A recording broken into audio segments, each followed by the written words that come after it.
السلام علیکم ملګرو د مولانا فضل الرحمن صاحب دا ویډیو په سوشل میډیا باندې ډیره زیاته وایرل ده ملګرو اصل قصه څه ده په قسم په یومه د دې خلکو حقیقت درته ښایمه دا کومو خلکو چې دا وایرل کړې ده او د دې د پاسې دا لیکلي چې مولانا فضل الرحمن صاحب د رزق بې حرمتي کړې ده ملګرو یو کسو په جماعت کې ناستو یو عالم خبره کوله د جمعې په ورځ بیان یې کوو او په هغې کې هغه عالم دا خبره وکړه چې مور او پلار ته قتل یعنی د په دې کې د یو حج عمره ثواب دی نو یو کسو پاسېده هغه دا خبره مکمل اورېدلې نه وه پاسېده او د دغه ځای نه ووته د جومات نه نو بیا به د شپې پټ پټ مور او پلار ته قتل دغه خبره د عالم د پوره نه وه اورېدلې یعنی دغه اولني الفاظ یې اورېدلي او د جومات ته پاسېدلی او تللی او بیا به هره شپه مور او پلار ته پټ پټ کتل نو دا هغه مخلوق دی د مولانا فضل الرحمن صاحب ویډیو یې کتلې ده خو وروسته د دې بیکګراونډ او د دې شاته حقایق یې نه دي کتلې چې دا څه دي دا هغه خلک دي چې د دوی پیدایش په کوم ځای کې شوی هغه تاسو ته ټوله پته ده خو ټول نه یادومه په دې کې بعضې کسان د هغې نه موږ مستثنا کوو په دې کې ښه خلک هم شته په دغه پارټۍ کې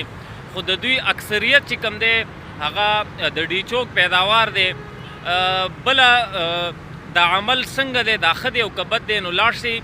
د خپلو علماو نه تپوس وکړئ چې مولانا فضل الرحمن صاحب چې دا کوم عمل کړی دا صحیح کړی دی او که دا غلط یې کړی علماو به ستاسو رهنمایي وکړي د هغې نه مخکې د خپلو فالوورز دپاره یا د مولانا فضل الرحمن صاحب سره د نفرت دې حد ته رسېدل چې تاسو د شریعت د یو عمل د هغې مذاق وړاوهئ او هغې ته بې حرمتي وایي نو دا عمل دا د خوشحالي یو اظهار دی او دا په ډېرو روایاتو کې ثابت دی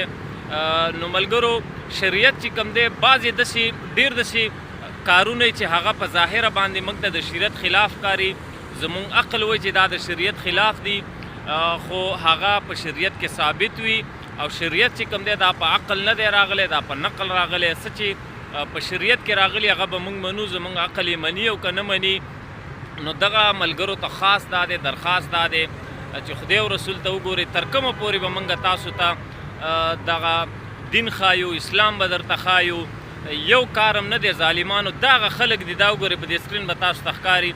دا خلک نن راپاسي او په مولانا فضل الرحمن صاحب باندې دا تهمتونه او توهین لګوي چې مولانا فضل الرحمن صاحب د رزق بې حرمتي کړې ده او توهین یې کړی انا لله و انا الیه راجعون د علماء دیوبند د دارالعلوم دیوبند د علماو هغه ویډیو به هم تاسو مخې ته راغلي چې هغوی هم دغه اظهار کړی او دا کار دی په جومات کې نه دی کړی په یوه حجره کې یوه نکاح شوې ده او د هغې نه بعد دا عمل کړی دی او دا بالکل جایز عمل دی بېشک تاسو د علماو نه تپوس وکئ چې دا یو مباح عمل دی او په روایاتو کې هم ثابت دی نو برای مهرباني د معلوماتو نه مخکې داسې قسمه ویډیوګانې مه شیر کوئ او مولانا فضل الرحمن صاحب دا ډېر یو لوی عظیم شخصیت دی او د علم سمندر دی متبع سنت دی د سنتو دومره خیال ساتي د شرعي احکامو دومره خیال ساتي چې په دغه موقع باندې د نبي علیه الصلاة والسلام هغه په روایاتو کې چې کوم راغلي د اسلام چې کومه طریقه راغلې ده نو هغې هم دلته ژوندی کړې د ظالمانو او تاسو هغې ته په فتوی پې لګوئ ټاپې هم پې شروع کړلې نو الله دې تاسو ته هدایت وکړي